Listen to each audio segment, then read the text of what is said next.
Buyrakdagi toshga xudo xolisa hech qanday operatsiya kerak emas, birodar. Ishonavering. Bir kishi telefon qildi. Mana shunday tosh, bez operatsiya tushdi.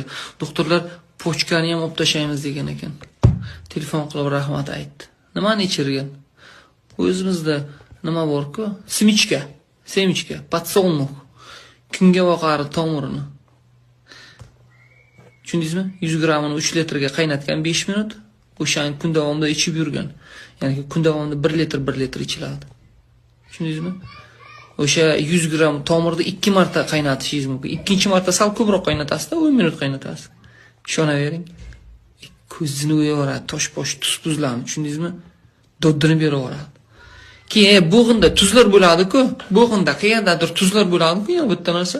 Ana 1 litrga ham, 1 litr suvga 25-30 dona lavroviy listi bir damlaysiz. Ana shuni qultumlab ichib yuring. Tushundingizmi?